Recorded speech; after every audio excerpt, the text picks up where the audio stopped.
Hello बच्चों, तो क्या हाल चाल है आप सभी के। उम्मीद करते हैं सब अच्छे से होंगे। तो आज हम लोग इस वीडियो में आपकी आकांक्षा का जो आपका क्लास 10 की बच्चों का एग्जाम होने वाला है, उसी के मैथमेटिक्स क्वेश्चन को आज हम लोग सॉल्व करेंगे। तो ये वीडियो आप लोगों के लिए काफ़ी इम्पोर्टेंट होने वाला है, क्योंकि यहाँ पे जो क्वेश्चन आपको करवाए जाएंगे वो क्वेश्चन आपको आपके एग्जाम में देखने को मिलेंगे। ठीक है।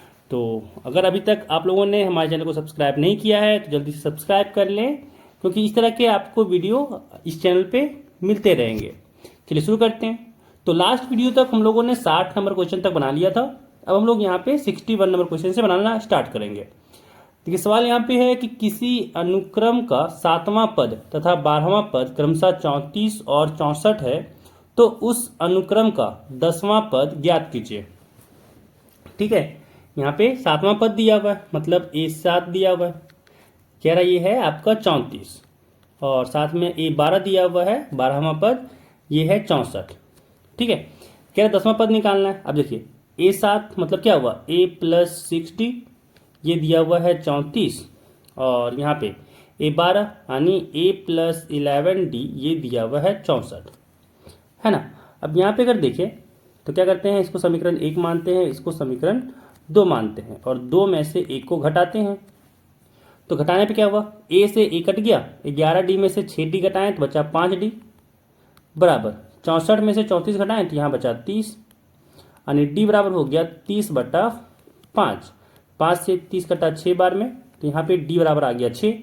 और हम लोग को निकालना है 10वां पद। ठीक है, यानी हम लोग को निकालना है A10। ठीक है। फॉर्मूला क्या हो जाएगा, यहाँ पे ए एन के लिए जानते हैं A+n-1D होता है, यानी A10 निकालना चाह रहे हैं हम लोग, तो यहाँ पे A+9D हो गया। ए यहाँ पे, अच्छा ए नहीं निकला है, ए निकालना पड़ेगा हम लोग को। तो यहाँ पे अगर देखें तो डी 6 आया, अगर हम लोग इस वाले क्वेश्चन में रखें तो हो गया A+6 × 6 36 बराबर 34, यानी ए बराबर हो गया 34 - 36, यानी ए यहाँ पे -2 आ गया। ए यहाँ पे -2 आ गया, रखते हैं यहाँ पे मान, तो हो गया A-2 प्लस 9 गुने डी की जगह पे 6 हो गया, और यहाँ पे हो गया -2 प्लस 9 छक 54, 54 में से 2 घटाएं तो यहाँ पे 52 हो गया, ऑप्शन नंबर दूसरा। ठीक है, 10वां पद हो गया 52। चलिए अब अगला सवाल देखिए। अगला सवाल यहाँ पे है कि मान ज्ञात करना हम लोग को cos 20 degree plus sine 20 degree बटा cos 20 degree minus sine 20 degree का। ठीक है। तो क्या करते हैं इसमें कि cos थीटा cos 20 डिग्री से ऊपर नीचे भागा करते हैं, तो यहाँ हो जाएगा cos 20 डिग्री प्लस में साइन 20 डिग्री बट्टा हो जाएगा cos 20 डिग्री, है ना। फिर बट्टा यहाँ पे हो जाएगा cos 20 degree minus sine 20 degree बट्टा में cos 20 डिग्री। अब यहाँ पे अलग अलग जब भागा देंगे तो cos में cos भागा जाएगा तो 1 बचेगा, प्लस में साइन 20 डिग्री बता cos 20 डिग्री हो गया, यानी इसको लिख सकते हैं tan 20 डिग्री। फिर बटा यहाँ पे अगर देखें तो cos से cos फिर से कटा, यहाँ पे 1 बचा, माइनस साइन बाय cos फिर हुआ, तो यहाँ पे बचा tan 20 डिग्री, है ना। अब देखिए यहाँ पे 1 है, तो 1 को हम लोग लिख सकते हैं tan 45 डिग्री, प्लस यहाँ पे है tan 20 डिग्री बट्टा 1 माइनस यहाँ पे 10 के साथ हम लोग 1 गुना लिख ही सकते हैं, और 1 को जब हम लोग यहाँ पे गुना 1 लिख सकते हैं, क्योंकि 10 20 गुने 1 10 20 ही रहने वाला है। लेकिन एक यहाँ पे इसको फायदे क्या हो जाएगा कि 10 45 लिख सकते हैं, फिर गुना 10 20 तो रहने देते हैं। ये क्यों किए, तो एक फॉर्मूला हम लोग पढ़े हुए होते हैं कि tan A+B का जो फॉर्मूला होता है वो होता है tan A plus tan B बट्टा 1 minus tan A into tan B। इसी फॉर्मूले में कन्वर्ट करने के लिए हम लोग ये काम झाम किए हैं। ठीक है, कि एक को यहाँ पे tan 45 डिग्री लिखें, और tan 20 डिग्री यहाँ पे तो था ही, गुने 1 लिख दिए, कोई फर्क तो पड़ा नहीं, है ना, कि 1 गुने tan 20 डिग्री tan 20 डिग्री ही आएगा। लेकिन यहाँ पे फायदा क्या हो गया, देखिए ये चेंज कर गया tan A plus tan B बटा 1 minus tan A tan B का, है ना। यहाँ से फॉर्मूला बन जाएगा ये कि क्या हो जाएगा, tan ये हो जाएगा A+B यानी 45 प्लस 20 डिग्री, यानी यहाँ से आ गया 45 प्लस 20 किए तो हो गया 65 डिग्री, यानी ये बराबर हो गया हमको ऑप्शन नंबर 1 के साथ कि tan 65 डिग्री का ये बराबर होगा। ठीक है। चलिए अब अगला सवाल देखिए। अगला सवाल यहाँ पे हम लोग का है कि यदि यहाँ पे दिया हुआ यदि गुणोत्तर श्रेणी का 7वां पद चौथा पद के 8 गुना है तो गुणोत्तर श्रेणी का सार अनुपात ज्ञात कीजिए, है ना। यहाँ पे क्या कह रहा है कि if the 7th term of a GP is 8 times the 4th term find the common ratio of the GP.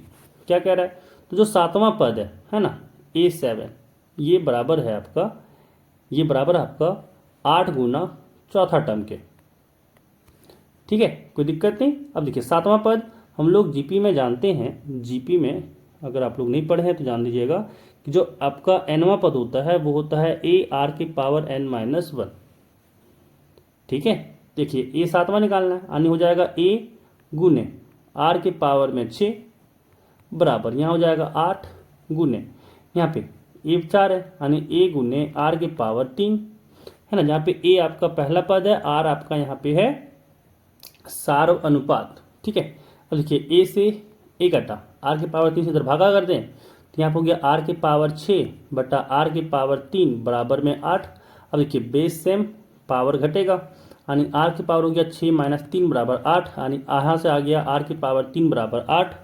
तो R यहाँ पे आ गया आपका यहाँ पे घनमूल 8 का, यानी 8 का घनमूल होता है 2, है ना। क्यूब रूट अगर बात करें 8 का तो ये 2 के बराबर होता है, इसीलिए 63 का आंसर हो जाएगा ऑप्शन नंबर 1, 2। जो सारा अनुपात यहाँ पे आया वो आया 2।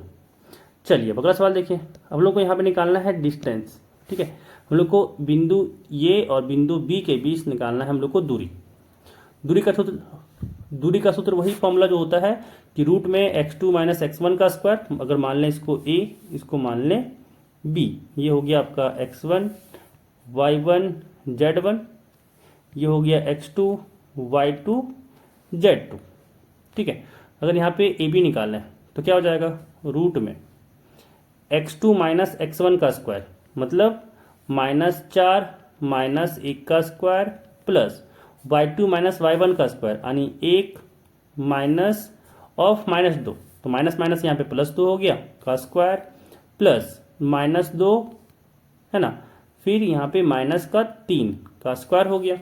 इसको सॉल्व करते हैं, यहाँ पे क्या आ गया, तो देखिए -4 माइनस 1 -5, यानी -5 का स्क्वायर प्लस 1 प्लस 2 3, यानी 3 का स्क्वायर, फिर -2 माइनस 3, यहाँ पे -5 का स्क्वायर, बीच में यहाँ पे प्लस रहेगा। यहाँ से सॉल्व किए तो हो गया -5 का स्क्वायर 25 प्लस 3 का स्क्वायर 9 प्लस -5 का स्क्वायर 25, यानी यहाँ से हो गया 25 और 25 50, 50 और 9 हो गया 59, यानी यहाँ पे आ गया रूट के अंदर में 59। ऑप्शन नंबर तीसरा, यहाँ पे हो गया आंसर। चलिए अगला सवाल देखिए। अगला सवाल यहाँ पे कह रहा है कि यदि 100वां पदों का मध्य 50 है तो सभी पदों का योग ज्ञात कीजिए। ठीक है, अब 100 पदों का मध्य 50 है, मतलब अगर मान लें 100 पद जो है आपका x1 x2 सबका अगर निकालें हम लोग माध्य, है ना, तो यहाँ पे क्या किए 100 से भागा जब देते हैं तब इसका माध्य कह रहा है 50 है। तो यहाँ पे निकालना सही पदों का योग, मतलब x1 से लेके x100 तक का सब निकालना है। तो इस 100 को उधर गुना कर देंगे तो यहाँ पे 5000 हो गया, है ना। यही आ गया आपका सारे पदों का योग, है ना। ऑप्शन हो जाएगा यहाँ पे हम लोग का पहला नंबर 5000। अगला सवाल देखिए, कह रहा है विड्थ दिया हुआ x² plus y square minus 8x minus 4y minus 5 बराबर 0। कह रहा है इसका त्रिज्या निकालना है, ठीक है, रेडियस। तो जो रेडियस का फॉर्मूला होता है, याद रखिएगा, जो रेडियस का फॉर्मूला होता है इस तरीके का इक्वेशन में, वो होता है g² plus f² minus c। अब ये g² f² जो निकालना है ध्यान दीजिए, और ये c क्या है, तो यहाँ पे अगर बात करें तो जो x के साथ होता है, ये आपको याद होगा शायद कि ये 2gx होता है प्लस में। अगर देखिए कोई भी सर्कल का इक्वेशन लिखें इन जनरल इक्वेशन लिखें तो वो होता है x² plus y² plus 2gx plus 2fy plus c equal to 0। ठीक है, प्लस c इक्वल टू 0 होता है। अब यहाँ पे कंपेयर करें तो देखिए 2g यहाँ -8 है, तो g क्या हो जाएगा -4, है ना। x के साथ जो यहाँ पे 2g है वहाँ पे x के साथ -8 है, तो भाई 2g बराबर -8 ही है ना, 2g बराबर -8 है, तो g बराबर कितना आ गया, 2 से 8 कटा 4 बार में, यानी -4 आ गया।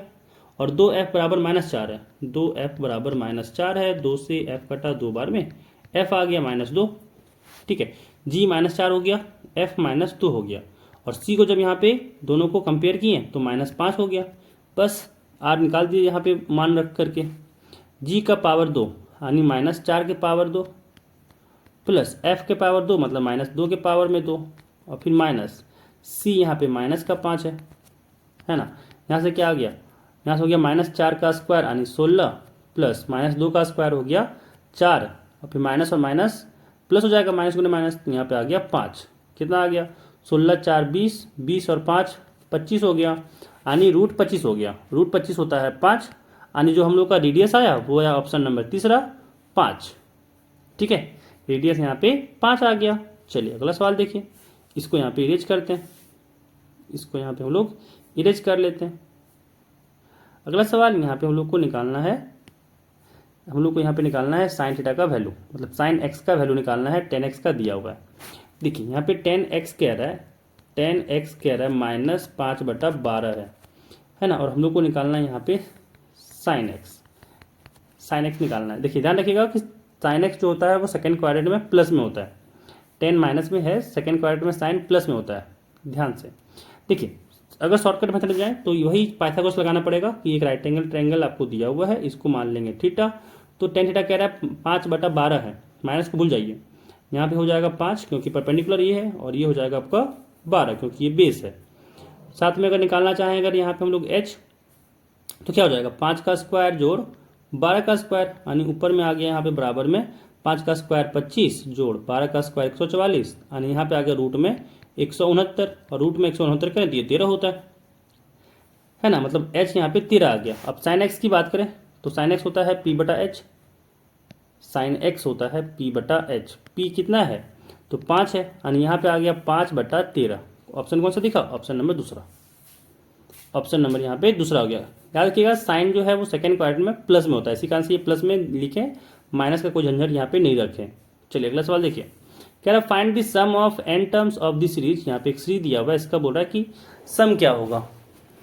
ठीक है, इसका फॉर्मूला याद रखिएगा, ये हो जाएगा ऑप्शन नंबर दूसरा n गुने n+1 गुने 2n+1/6। ठीक है, ये यहाँ पे इसका फॉर्मूला हो जाएगा, ध्यान रखिएगा। और ये चीज़ भी ध्यान रखिएगा कि 1 + 2 + 3 + डॉट डॉट डॉट अगर n तक का जोड़ है तो इसका फॉर्मूला आपका यहाँ हो जाएगा n गुने n+1/2। ठीक है, और अगर यही चीज़ रहे कि 1 का क्यूब + 2 का क्यूब + 3 का क्यूब + डॉट डॉट ऐसे ही n का क्यूब रहे तो इसका फॉर्मूला होता है n गुने n+1/2 के पावर में 2। ठीक है, ध्यान रखिएगा ये तीनों फॉर्मूला यहाँ पे लिख दिए हैं। चलिए अगला सवाल देखिए, अगला सवाल यहाँ पे कह रहा है कि एक वर्ग का क्षेत्रफल एक वृत्त के क्षेत्रफल का 16/π है। ठीक है, तो कह रहा है वर्ग की भुजा से वृत्त के व्यास का अनुपात क्या होगा। अब यहाँ पे देखिए वर्ग का क्षेत्रफल कह रहा है यहाँ पे, है ना, और एक वृत्त का क्षेत्रफल 16/π है। तो वर्ग का क्षेत्रफल की बात करें, अगर हम लोग एक वर्ग बोलें और उसको हम लोग भुजा को मान लें कि a है ना, और वृत्त का यहाँ पे जो अगर मान लें त्रिज्या, वृत्त का जो त्रिज्या को मान लें r है, तो वर्ग का क्षेत्रफल निकाल लेंगे यानी a के पावर 2 मतलब a² बटा वृत्त का क्षेत्रफल की बात करें तो यहाँ हो जाएगा πr², और ये दिया हुआ है 16/π, ये दिया हुआ है 16/π। तो यहाँ से पाई कटा यानी यहाँ पे आ गया a² बटा r² बराबर 16। हम लोग को निकालना है क्या कि वर्ग की भुजा से वृत्त के व्यास का अनुपात, है ना। अब यहाँ पे अगर देखें तो क्या आ गया a/r के पावर 2 हो गया और ये हो गया 16। अब यहाँ पे अगर देखें तो a/r क्या आ गया, दोनों तरफ यहाँ पे अगर हम लोग लिए वर्गमूल लिए तो a/r 16 का वर्गमूल 4 हो जाएगा यानी a/r यहाँ पे आ गया 4। बट ये नहीं निकालना था, हम लोग को निकालना था यहाँ पे निकालना था व्यास के साथ, है ना। ये आपका त्रिज्या के साथ है, तो क्या करेंगे 2 से भागा देंगे, दोनों तरफ 2 से भागा दिए, यहाँ पे 2r हो गया बराबर, यहाँ पे हो गया 4/2, 2 से 4 कटा 2 बार में। अब देखिए 2r हो गया यहाँ पे d यानी a/d यहाँ पे आ गया 2, है ना। तो यहाँ पे अगर बात किया जाए ये 2/1 हो गया, तो जो अनुपात आया a/d ये हो गया 2:1। ऑप्शन नंबर कौन सा, ऑप्शन नंबर सी, दूसरा, ऑप्शन नंबर यहाँ पे हो गया दूसरा। चलिए अगला सवाल, इस सवाल में कह रहा है कि यदि संख्याएं ABC समानांतर श्रेणी में हो और BCD हरात्मक श्रेणी में, तब यहाँ पे पूछा जा रहा है कि कौन सा सही है। यहाँ पे क्या इंग्लिश में कर बोले तो if the numbers A B C are in A P and B C D are in H P then, तो ध्यान दीजिए कि अगर ए बी सी ए पी में है, ए बी सी अगर ए पी में है तो ये प्रॉपर्टी आप लोगों को याद होगा कि बीच वाले का दोगुना है ना, बीच वाले का अगर दोगुना करें तो बाकी दोनों ए और सी के बराबर अगर ऐड कर दें तो बराबर हो जाएगा। ठीक है, यहाँ से आ गया कि टू बी जो होगा वो ए प्लस सी होगा, और यहाँ से कह सकते हैं बी क्या होगा ए प्लस सी बटा 2, इसको समीकरण 1 कहते हैं। ठीक है, आगे दिया हुआ है कि B C D are in H P, तो जब B C D H P में है यानी हार्मोनिक प्रोग्रेशन, ठीक है, तो यहाँ पे इसका एक प्रॉपर्टी याद होगा कि इसका उल्टा करने पे, सारा नंबर को उल्टा करने पे ये बन जाता है एपी में। ठीक है, ये एपी बन जाएगा, यानी यहाँ से क्या आ जाएगा बीच वाले का दोगुना 2 बटा सी बराबर में हो जाएगा 1 बटा बी प्लस 1 बटा डी, है ना। इसको भी अगर यहाँ पे देखें तो 2 बटा सी एलसीएम लिए तो यहाँ पे हो गया बी डी, और यहाँ पे आया डी, यहाँ पे आया बी। पलट देते हैं तो यहाँ से सी बटा 2 और क्या कहते हैं 2 से गुना करते हैं इधर, सी बराबर में हो जाएगा 2 बी डी बटा बी प्लस डी, इसको मान लें समीकरण 2। ठीक है, अब समीकरण 1 और 2 को गुना करें, अगर हम लोग 1 और 2 को गुना करें तो क्या हो जाएगा, बाएं तरफ हो जाएगा b गुने सी बराबर दाएं तरफ हो जाएगा a प्लस सी बटा 2 गुने 2 बी डी बटा बी प्लस डी।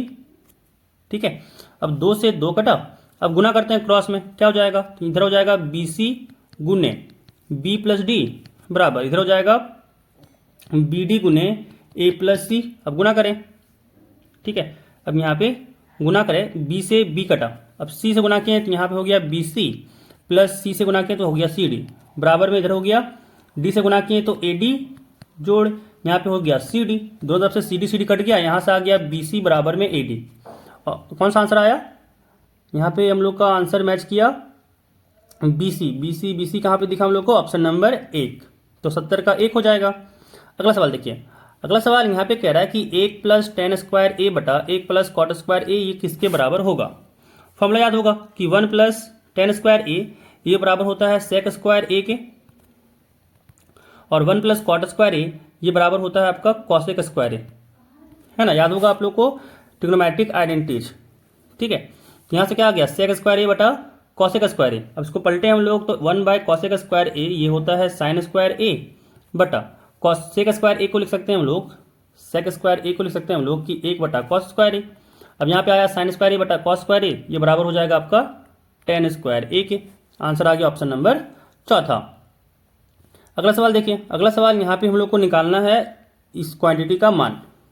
ठीक है, यहाँ पूछा रहा है किसका मान किसके बराबर होगा, सबका वैल्यू पुट करेंगे काम हो जाएगा।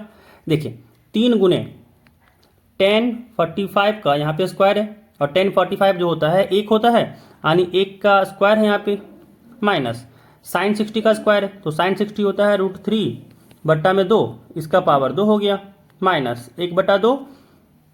अब यहाँ पे कॉट 30 डिग्री का स्क्वायर है, और कॉट 30 डिग्री होता है √3, यानी यहाँ पे हो गया √3 का पावर 2। फिर यहाँ पे है प्लस 1 बटा 8 गुने सेक 45 का स्क्वायर है, और सेक 45 होता है √2, यानी √2 का यहाँ पे स्क्वायर है। ठीक है, यहाँ पे इसको सॉल्व किए, यहाँ 3 गुने 1 का स्क्वायर तो 3 ही हो जाएगा, माइनस √3 का स्क्वायर करें 3 हो जाएगा, बटा में 2 का स्क्वायर किए तो 4 आया, माइनस यहाँ पे √3 का स्क्वायर किए तो 3 हुआ, बट्टा में 2 है, प्लस यहाँ पे होगा 1 बटा 8 गुने √2 का स्क्वायर किए तो 2 हुआ, 2 से 8 कटा 4 बार में। ठीक है, अब यहाँ पे एलसीएम लेकर सॉल्व करते हैं। देखिए नीचे कुछ नहीं तो 1 है, 1 4 2 और 4 यहाँ पे है, सबका एलसीएम लिए तो 4 ही आएगा, है ना। अब 1 से भागा दिया 4 आया, 4 दिया यहाँ पे 12 हो गया, माइनस 4 1 कम 4 यहाँ पे 3 आ गया, फिर माइनस 2 दूनी 4 हुआ, है ना, तो यहाँ पे 3 दूनी 6 हो जाएगा, प्लस यहाँ पे 4 तो है ही, मतलब यहाँ पे 1 हो गया। अब देखिए 12 और 1 हो गया 13 में से यहाँ पे 6 और 3 9 हुआ, है ना, 6 और 3 9 हुआ, मतलब यहाँ पे हुआ 13 माइनस 9 बटा 4।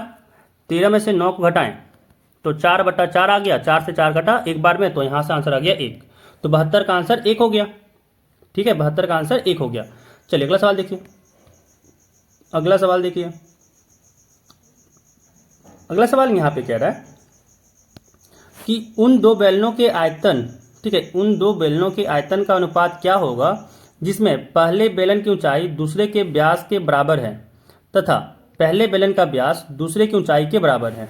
क्या बोला कि मान लीजिए पहला बेलन का बात करें, यहाँ पे बात के क्या देते हैं, पहला बेलन C1 सिलेंडर का नाम देते हैं, तो C से डिनोट करते हैं। और यहाँ पे C2 की बात की, अगर इसका C1 की बात करें तो C1 में अगर हम लोग यहाँ पे जो आपका त्रिज्या है, त्रिज्या को अगर हम लोग मान लेते हैं R1 और इसका जो ऊंचाई है, ऊंचाई को मान लेते हैं H1, तो C2 के हिसाब से क्या हो जाएगा, कह रहा है यहाँ पे कि यहाँ पे आयतन का अनुपात निकालना है जिसमें पहले बेलन की ऊंचाई जो है दूसरे के व्यास के बराबर है। पहला का जो ऊंचाई है वो दूसरे के व्यास, व्यास मतलब आपका D है ना, तो D के बराबर मतलब H1 हो गया, ठीक है।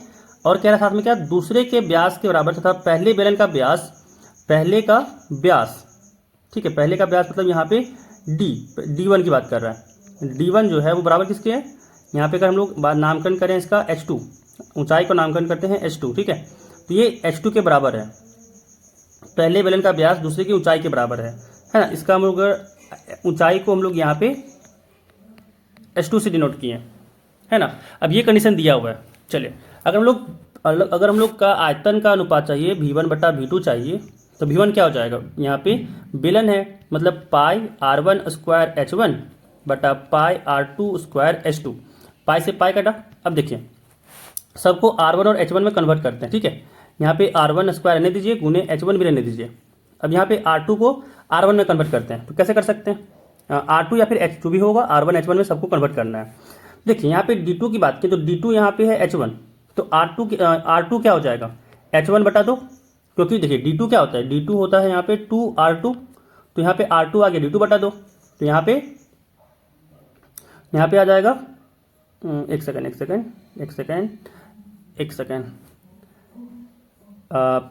ठीक है ना, H1 बटा 2 आ गया, R2 सही है। अब यहाँ पे देखिए H2 को कन्वर्ट करना है, और H2 यहाँ पे क्या दिया हुआ है, H2 दिया हुआ है D1, और H2 की यहाँ बात करें तो D1 मतलब क्या हो जाएगा 2R1, यानी R1 यहाँ से हो गया H2 बटा R1, सॉरी H2 तो यहाँ पे 2R1 लिख ही सकते हैं ना, क्यों इतना दिक्कत करना, क्योंकि R1 और H1 में ही रखना है। चलिए सारा मान यहाँ पे रखते हैं। R2 कितना आया, H1 बटा 2, मतलब H1 बटा 2 का पावर 2 हो गया, गुने अब H2 की बात करें तो H2 तो यहाँ पे 2R1 आया है ना, और यहाँ पे H2 2R1 आया, और यहाँ पे ठीक है, देखते क्या क्या बचा, R1 यहाँ पे पावर में 2 है गुने H1, और यहाँ से आ गया H1 पावर 2 बटा 2 का स्क्वायर 4 गुने 2R1 आया, एक R1 से एक R1 गया, H1 से H1 गया, 2 दूनी 4, 2 ऊपर चला गया, यानी 2 बटा यहाँ बचा क्या आपका, ऊपर में बचा है R1 और नीचे बचा है H1, R1 और H1 सबको यहाँ पे कन्वर्ट करते हैं एक में। अच्छा यहाँ पे इसी में आंसर आ जाएगा कि 2R1 बटा H1, ठीक है, आंसर हो जाएगा दूसरा नंबर, आंसर आपका दूसरा नंबर आ गया 2R1 बटा H1 के फॉर्म में, ठीक है। चलिए अगला सवाल देखिए। अगला सवाल यहाँ पे कह रहा है कि x बटा a प्लस वाई बटा बी ये a प्लस बी के बराबर है, और x बटा a पावर 2 प्लस वाई बटा बी पावर 2 ये बराबर है 2 के। तो कह रहा है इसका हल क्या होगा। सिंपल सा क्या करते हैं ना, इसको सॉल्व करने से अच्छा रहेगा कि भाई ऑप्शन को डायरेक्ट उसमें रखिए, जो सही हो रहा है काम खत्म कीजिए, क्योंकि सॉल्व करने में भी टाइम लगेगा। देखिए अगर हम लोग पहला नंबर को रखें तो x बराबर a स्क्वायर रखें तो a स्क्वायर बटा a से a भागा जाएगा, a बचेगा।